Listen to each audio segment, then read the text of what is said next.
Hello and welcome to the Green Profit Academy Pros Podcast. This show digs into the challenges in growing a lawn care and landscape business while maximizing your profit. I'm Christine Era. And I'm Steve Bousquet. We are the green industry experts in profit, growth, and leadership. Hello, Christine. How are you today? I'm doing good. How are you, Steve? I'm excellent. It is Monday afternoon here in Connecticut. We had a really crazy, 1,000-year storm, and we just had some mud, rock slides, a little flooding, power outage. But the poor people on the western side of the state, they got 5 inches of rain in an hour, and they had some pretty bad flooding, but they're recovering at this point. Now the sun came out, and hopefully everyone over there is okay. Yeah, I feel like the weather this year has been a little bit interesting. Our summer here in Colorado has been pretty mild, which I'm not complaining. But we also just got back from a trip, from Ohio, and they are kind of experiencing kind of an early fall coming as well. So yeah, it's been an interesting year this year for weather. Yeah, that trip was great to Ohio. We got to work with a team out there and go over the choice map, their Clifton Strengths, work with their team strengths, and they asked some really great questions. And I think they really got to see the power of their team and their Clifton Strengths working together. And that's what today's episode is going to be about. We're going to explore utilizing the strengths and team strengths, and we're going to talk about how that shows up in business and how a business can leverage utilizing the team strengths. The people that show up to work every day. What does that look like, right? Yeah, and I have seen this firsthand. It's something that you and I both use in our companies, and we've worked with several other companies in implementing Clifton Strengths as well with their leadership team and their entire team. And it's so powerful, and it raises the awareness of not only the owner and who's on their team, but the leadership and who's on their team, and as well as the awareness of themselves, like who they are, how they show up, maybe where they don't show up their best, but areas of improvement, right? Because we all have areas where we can grow and improve. But if we're not aware of it, we can't change it. So that's one of the reasons I love this is it raises our awareness and it helps us become our best selves. It does. So what is Clifton Strengths, right? And if you've listened to our show, you've heard about it. But if you have not, we're going to go over that a little bit. If you're new to the show, welcome to the show. If you are a continued listener, thank you so much for tuning in. And, share the show with your friends. We appreciate that. So Clifton Strengths was developed by Dr. Don Clifton, and he was out in Omaha, Nebraska, and he was a doctor in psychology. And, for years, people had studied what was wrong with people and how to fix them. And Dr. Don Clifton asked the question, what if instead of focusing on what was wrong with people and how to fix them, we focused on what was right with people and how we could use what was right with people more and how we could step into that every day. And he developed an assessment. It's not a personality test. What it is, it's an assessment that really measures our talent themes. And there's a set of 34 themes.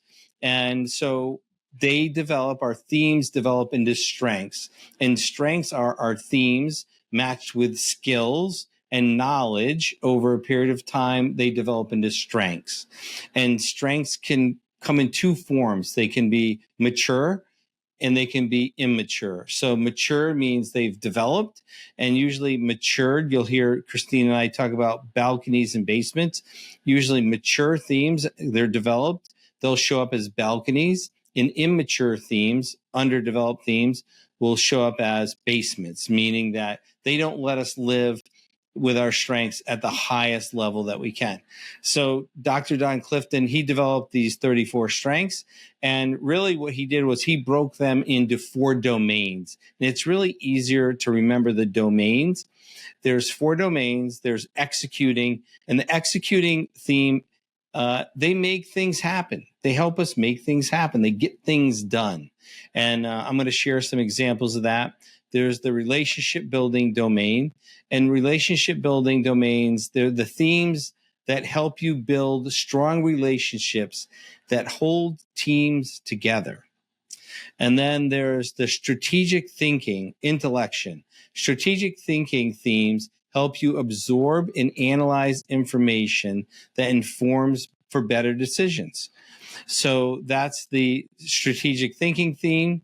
And then there's the influencing theme, which is the least likely theme of all for someone to have. It's a theme that helps you take charge, speak up, and make sure that others are heard. Interesting.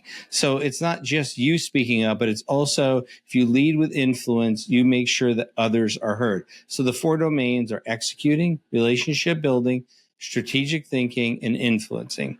And it's really powerful to identify, which one you lead with. And that's going to be in your top 5 is the most important. And then your top 10 is kind of rounds out where you live. Yeah, and the what you just said, Steve, is so fascinating to me because I've been working, on this for years. Like I said, we've implemented it and we've worked with clients on this. So when you say, what theme you lead with, right? Like, what is it that we lead with? And we have seen kind of interesting experiences with teams to where someone leads with relationship building, right? So they're, they feel things, they connect with people, they have this different experience happening. And then someone else could be leading with executing, right? So that, they get things done. It could be, that strategic side showing up for them, or that executing side showing up for them. So with that, those people are not feeling. They're not, it's not about the relationship, it's about the tasks. So I think really being aware of that gives us a lot of insight and understanding for how other people may show up. Because if one is leading with relationship and one is leading with executing, and somebody's feeling and somebody's doing, those are 2 completely different activities that are going on. And there could be a lot lost there, and misunderstanding and expectations not being met. So I would love to invite our listeners, as you continue to listen to the podcast today, think about maybe somebody that you work with, in your business or in your life that you're connected with. And do you kind of feel like there's a conflict sometimes, or you guys aren't always on the same page? It could very well be that you're leading with these different domains that Steve is talking about. And what's interesting is there's going to be a bias. There's some bias you might have towards someone. So I typically can have a bias towards a very typical type of strength. And it's deliberative, discipline, my number 1 strength is activator, which is go. My number 2 is communication. So I like to talk and I like to listen, but I like lots of communication. Where that deliberative and discipline, they like the quiet and they like to think about things for a long period of time and think about it and think about it and think about it, which contrasts with my activator, which is to go. So I can have they can be my pain point. So, but they also can be a great team member of mine because they get me to slow down, and we can actually work good together because I can get them going. They can slow me down. We can end up making great decisions together. And that's why we need other people on the team. So, how does this work with leadership, right? And one of the things is what makes a great leader. And I think a challenge for leadership becomes like, who do we follow? Who has the answers? And it can be so confusing because we're going to follow one leader, right? Extreme ownership, right? That's how to lead. We got to own it. Hoo-ha, yeah, whatever they say. And I agree with all the messaging, But I'll tell you who that resonates with, right? People and my friends who love the guy, and I can't, Jocko, I think is his name, right? They have high command, significance, competition. Other people with low competition, significant command, they don't resonate with that. There was a company, a big blue company, and they had one word. It said, think. Think, IBM. That was their word, right? Who does that resonate with? Their leadership, right? Strategic thinking, extreme ownership, and think. Two different types of people that's going to resonate with. So when you think of leadership, right, what's the most authentic way to lead? From your own strengths. And that's where all this confusion can come by, because we think about leadership and who's the best person to lead by from your own strengths and talents. So I kind of put a little bit of a list to get together, right? And there's strengths in Clifton Strengths where you're like, well, we have our 4 domains: executing, which is the doing; the relationship building, which is the feeling; strategic thinking, influencing, right? So 90% of people, 90% of leadership is the ability to communicate something people want. Diane Feinstein. So communicate, right? What they want. So she's a great leader, right? But what is she leading with? Influencing. So she's leading with influencing, which is very different than this leader. Leaders aren't born, they are made, and they are made just like anything else through hard work. Vince Lombardi. So they're made by doing hard work. So Vince Lombardi leads through executing. So he's another great leader. So 2 leaders leading with very different domain strengths. So what's the very best way to lead? The very best way to lead is with your strengths. And this is just a small example of, right? So where I hear people like, should I follow this person and that person? Really, the best thing to do is find out what your natural strengths are and lead from those domains. Yeah, and I would also say that in a business there could be more than one leader, right? And these leaders show up differently. And I'm just looking at my team.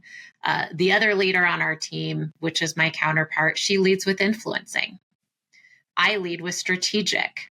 We do a great job leading our high executing team with strategic and influencing.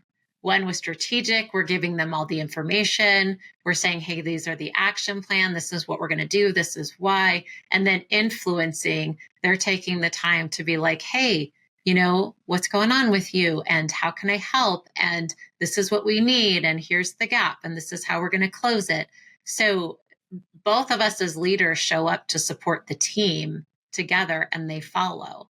And those team members, I've noticed, will come to us for different things. So they'll come to me for something, and they'll come to, this other person for what they need. So they know, okay, I need to show up to get information from this person in action, on where we're going, what's the information. And then this other person, like, oh, I need to sit down and have a conversation about how I'm going to do this or where I might need support. So there's different ways that we can support each other based off of our domains. Yeah, and it's messaging, right? Like Jocko, right? His messaging is spot on. For him, that's how he leads. That should be his messaging. He should never change it. And his audience should never change because they connect with him, right? Steve Jobs he never changed his messaging. He should never have changed it. He always connects with his messaging. Vince Lombardi, right? He never changed his messaging. He connects with his audience.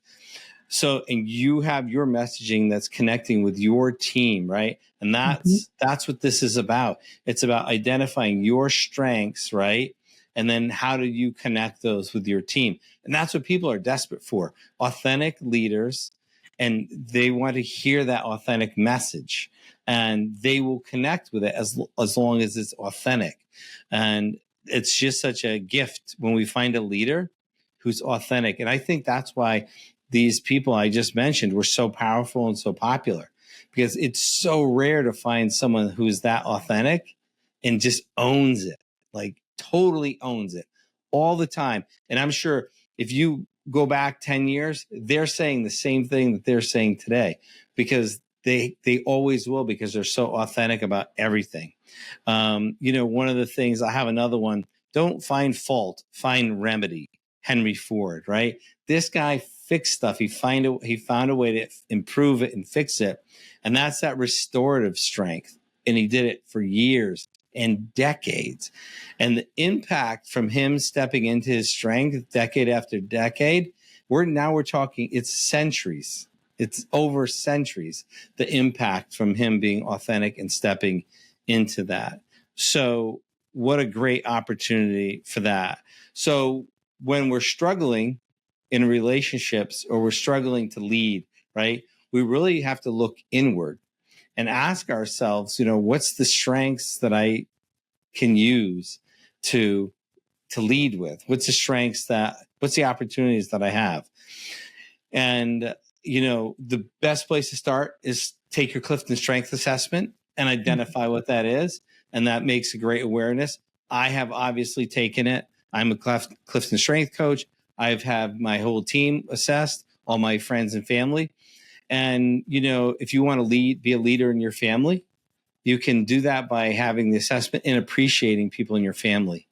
When I had my wife assessed, and I learned that she was a learner, it changed our relationship. Because I was like, why does she always ask so many questions? I can't even have a conversation. I felt like she was grilling me all the time or questioning me.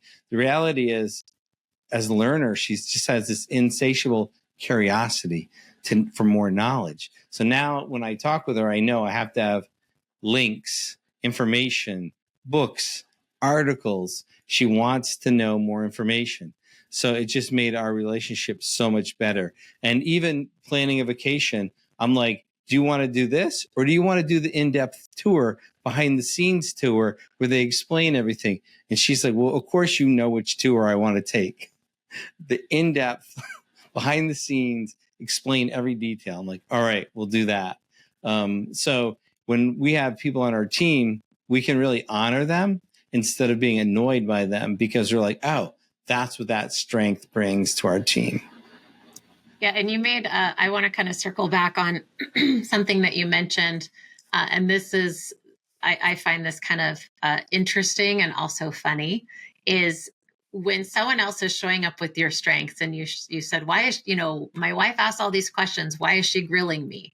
Right. And as humans, we automatically make it about us. It's this default, right, of that internal narrative of, something's wrong with me, or they don't trust me, or, whatever it is. But it's like, it's about the me. And really, it has nothing to do with us. It's about that person. And as you shared her strengths, she's curious. She just needs to know. It had nothing to do with her not trusting you, with her not believing what you were saying or anything like that. All she was saying, like, I just want to know. Tell me, tell me, tell me. And there was some conflict that I kind of heard in your story of, well, she's grilling me. She's like, no, I just want to know. So it really raises that awareness of not only ourselves, but others, and who's showing up in our space and how they're showing up, or even how we're showing up. And it allows us to have a better understanding. And it doesn't have to be about us. It doesn't have to be, them or me. It could be a win-win with each other, and knowing, oh, yes, okay, you just need to know I can do that. I can tell you more. I had Steve with Green Profit Academy. I was just reading a Harvard Business Review study that showed people who have written down goals and plans make 10 times more money over a 10-year period than people who don't write their goals and plans down. And really, that's why I'm so excited to announce the Green Profit Academy Mind Your Own Business Retreat. This is going to be the third retreat we're putting on. It's going to be held in Granville, Tennessee at the Wildwood Resort and Marina. It's going to be on November 4th to November 8th. And we're going to work on not only your 1 year, but your 1 to 5 year business plan and goals. So you're going to be so far ahead of people who don't have written down goals and plans. We are doing this because we want your business to be far more successful than you ever imagined. And it all starts with goals and plans. So join us this year, November 4th to November 8th, for the Mind Your Own Business Retreat. Let's see. Come on, sign up. I'm going to put the link to sign up in the show notes, and I look forward to seeing you there. It's time to get serious about your business. Now's the time to start.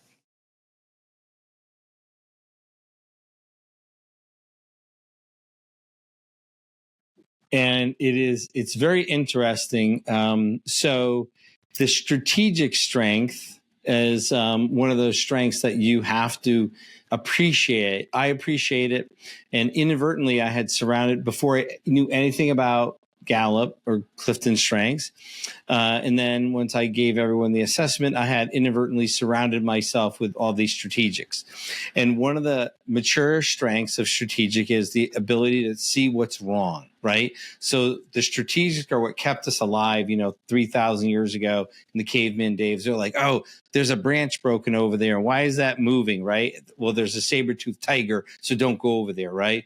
And they kept us alive. They noticed all the little things. And I share a story of, we got a new roof on my office, and there was one loose shingle amongst thousands on the very tip top of the roof.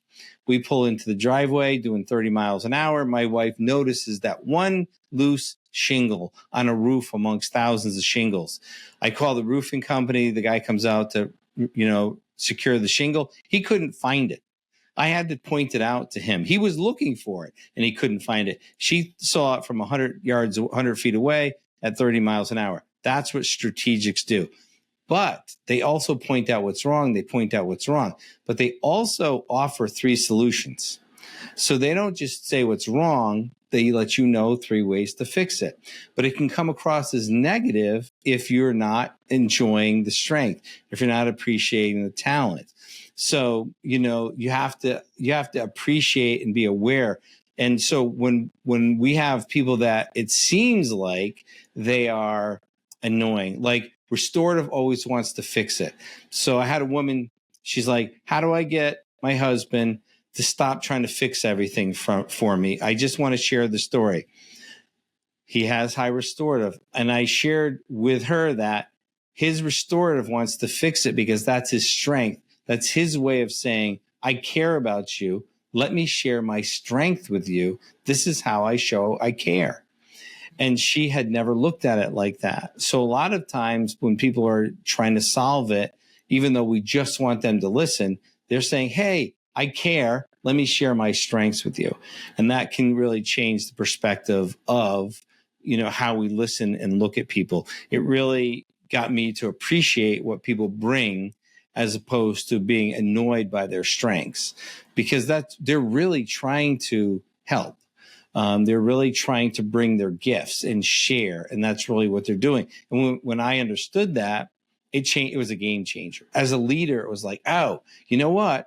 Why don't I assign you to find the things that are wrong in or as many things in the business as possible? Because like I said, not only do they find what's wrong, but they also bring solutions. So they're not just bad. They're like, oh, that could be fixed these 3 ways. That could be fixed these 3 ways. So they're really for me, they're great to have on a team. Yeah. And I think too, is leading with strengths and bringing this to the team. We have, like myself, restorative is my number 34. So I'm always like, throw it away, burn it down. Like, we don't need that. We'll just start fresh and we'll be faster. Like, it exhausts me to move through things and clean them up or, fix them or get them right, where I'm just like, we're just going to start fresh and, take what we need. We have someone on our team now that is high restorative. And so I give the task to her, we give the task to her, and we say, hey, can you look at this and fix it? It's not working right. And sometimes I'll be like, these are the problems because I'm high strategic. and they need to be fixed. And she's like, how do they need to be fixed? And I'm like, I don't want to figure out how. You figure out how. Like, that's your strength. And, it energizes them to fix that. So it really helps to know who is on your team and who to give what to, versus us just having to do it ourselves. And as I shared, there's certain things I don't like to do. It's exhausting to me. But there's people on my team that love to do that stuff. So it doesn't mean it doesn't have to not get done. We just have to give it to the right person. But before we do, we have to know who is that right person. Yeah. And that's, when you have the right person in the right seat, so to speak, and you have an assessment that proves it, and the domain that it lines up with, it's like, this is a socket, that's a wrench, this is a screwdriver, that's a hammer. Now you know what tools to use and when to use them and who to give what to. It's a wonderful way to look at it. And you need balanced teams, right? You can't have all executing, all relationship. And when we were at the workshop the other day, someone said, well, what's the best combination of strengths, right? Whoever's on your team is the best combination of strengths, because they will find a way to show up in that situation. Because we all have a great combination of strengths when we work together. It's when we silo or we work alone is when we're our weakest, right? So the best strengths are the ones that work together, regardless of what they are. And there are some strengths, and this is interesting too, where the basement of those, so the immaturity side of that strengths, is to work alone, is to not collaborate. And then some of them too are, why aren't they doing it the way that I'm doing it? Right. And that can create a huge disappointment, because if we set expectations for people to show up just like we do, we're always going to be disappointed because they are not us and they don't have the same strengths that we have. So just implementing this with my team and even with the companies that we've worked with, just them having that aha about, oh, I expected them to do it this way. They're not capable of doing it this way because they're not high executing. Maybe that's what it is. Or they're not relationship building. So we can't expect people to show up the way that we show up. And once we adjust those expectations and we start being aware of who those people are and the strengths that they have, the relationship changes, the expectations change, the transparency changes, the silos, like those start to disappear, and people start to become so much more cohesive. It's such a game changer. And so Gallup Clifton Strengths has a leaders report. So there's you can take the assessment and it gives you your leadership report, and it goes over your top 10 strengths, and it gives you strength by strength, how to use your strengths for leading. Like, for example, my number one strength is activator, and how to use this theme to contribute to your success. And it just says to build momentum in organizations by creating a culture where others can do the same. And it gives you step by step. Here's one. So how this theme gives me an edge, and here's how I can use it, right? Listen before I share ideas and thoughts in meetings or conversations. Allow others to speak first. It will give me a chance to pause and assess decisions before I act and begin delegating tasks. Sounds familiar. Choose a small group of people to help me solve complex problems. Build strong relationships with people I trust who can make quick, intelligent decisions. Ensure that team goals and outcomes align with the organization's mission. Sounds important. Share the main goals and then add details. So that's what my activator should do. So not only does it give the assessment, but it gives like step by step for each strength guidelines.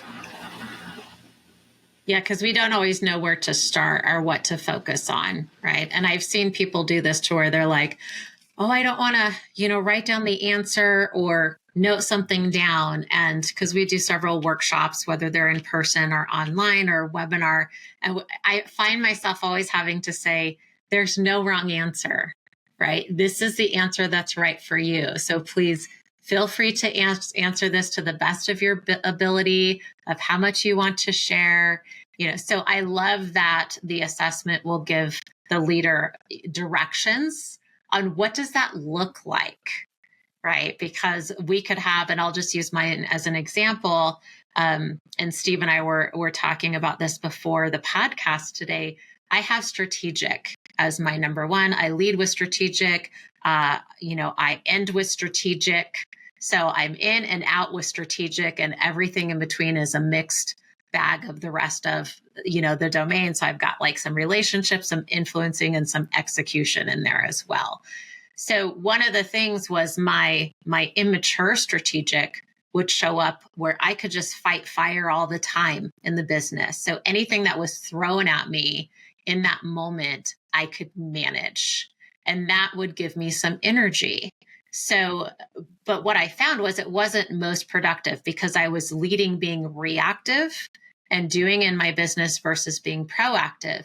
So now when that happens, because I've been working on this for years, is not to manage by whack-a-mole, but to be intentional. Now my strategic shows up differently to where I'm prepared. I know what's coming. I know how this, what I need. So when I do have to manage suddenly, with this reactive management, it drains my energy because I have matured my strategic strength to be proactive and know what's coming. What does that look like? What do I need? Versus, oh, I will deal with it when it comes at me. I'll catch it. I'm good. So as we mature strengths, it will change how we show up and what feels right for us. And I kind of like this example because I get more done being proactive than I used to being reactive. And it's just your strengths aligning in a very mature way. It's just lining up. It's that simple. And it makes it so simple, right? And I struggle explaining to people now who even today, about my strengths, right? So I have to be very gentle with expectations because I have my only executing is arranger in number 7. And it's basically reorganizing resources. It's not even doing anything other than reorganizing resources. So when the expectation is for me to do things, it disappoints, especially executing people. And same thing with strategic. It's only futuristic, which is vision, which is very much influencing. So the whole strategic mine is vision, which is sharing that vision and creating that enthusiastic kind of, motivation for the future. So I don't have that strategic or the executing. So it's hard for people who have that executing and strategic expectation because they're so doing. They're like, well, just do it. And I'm like, I can't. So that's why I need to surround myself around those people. Now, when I have learned, as a leader, I am best. And it even said in my report about, let people know that you appreciate them. Let other people be heard. Let other people be recognized as team members, as individuals. Let other people do the presentations and support them. Let other people know that they're trusted partners. That's really kind of what I'm good at. And even with my woo, help people understand your relationship is two-way and that they're important to you.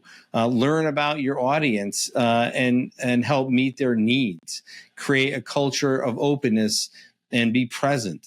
Think about how you want to share your network and the people in your network. And that's really what I do. That's where I feel the best, and that's where people get the most from me. The doing thing is not my thing.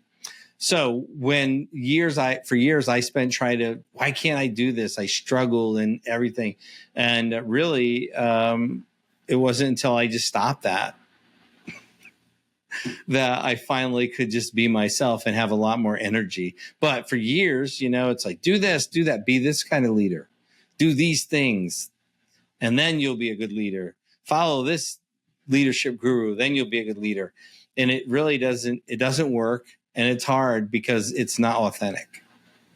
Yeah, and it's not giving you the space to show up at your best. And that's one of the things I love about the Clifton Strengths too, is I know how to tell my team how I show up at my best.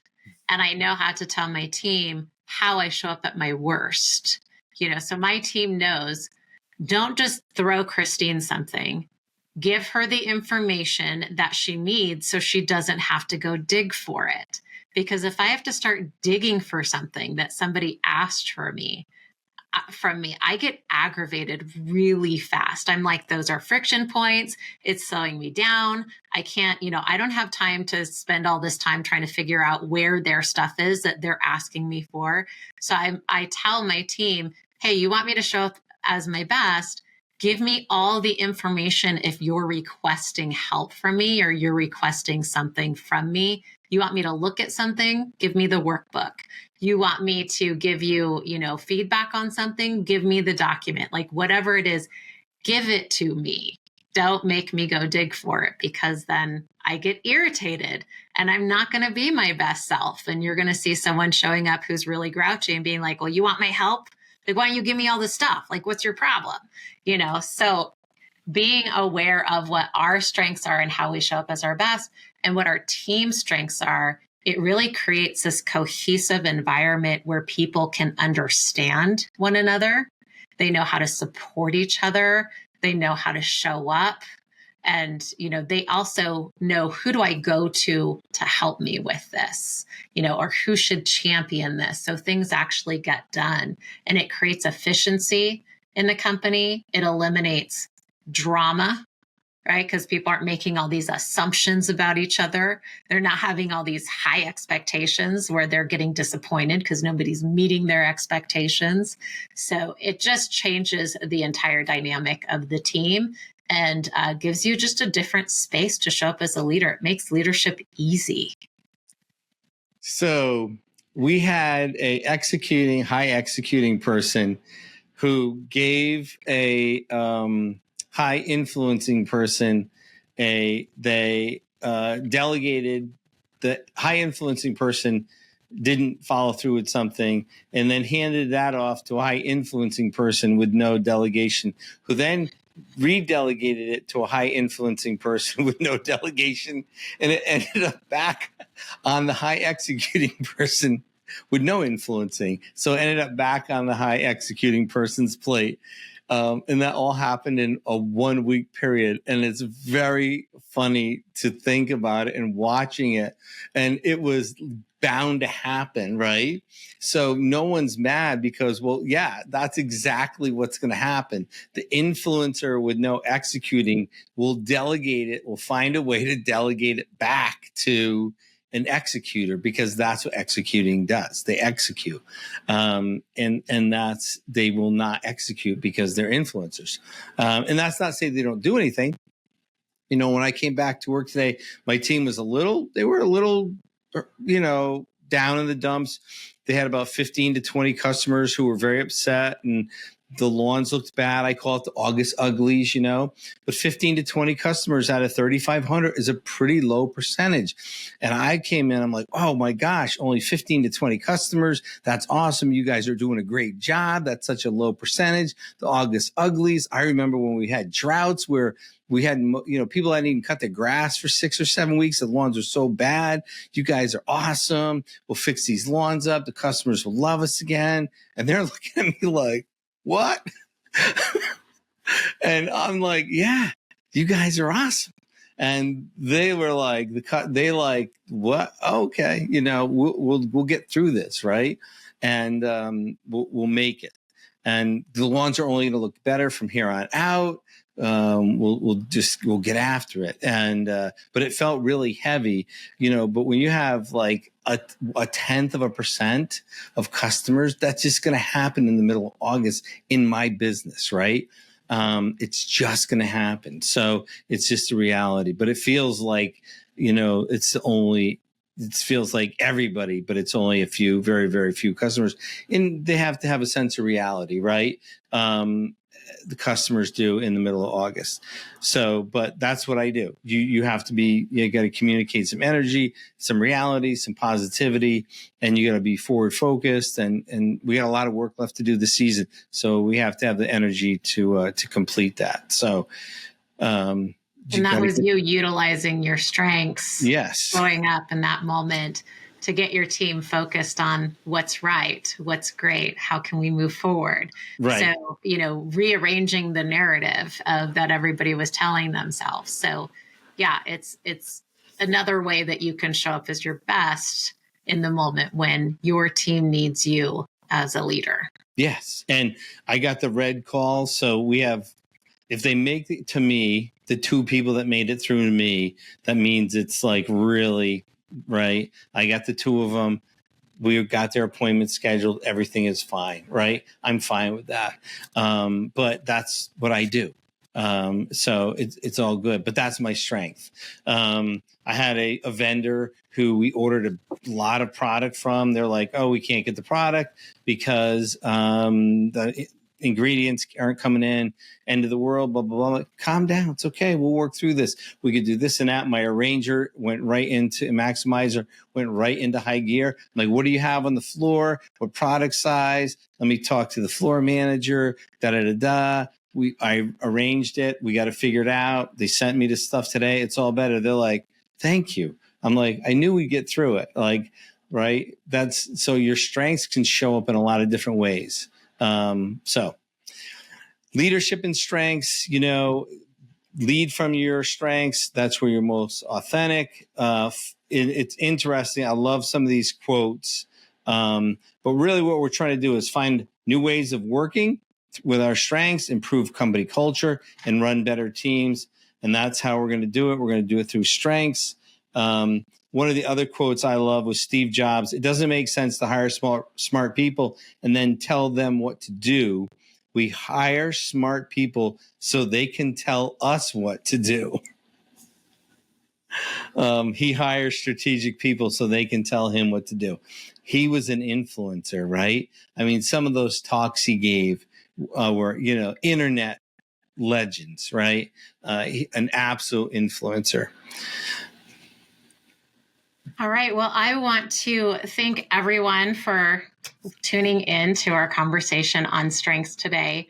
I am going to share in our show notes. So we offer a one-on-one coaching offer with the assessment. So if you want to take the strengths-based leadership assessment, it is a mini course where you can take the assessment and have a one-on-one call with Steve to unpack them. So I'm going to share that link in our show notes. And also keep an eye out. Steve will be presenting at the Landscaper Summit, which is a virtual event on strengths-based leadership. So keep an eye out for that. That's in October. October 10th is the date. So you will see us promoting that as well. Thanks for joining us on this podcast. And as always, we look forward to you joining us on the next podcast. Thanks for listening to the Green Profit Academy Pros Podcast, the show that digs into the challenges of growing a lawn care and landscape business while maximizing your profit.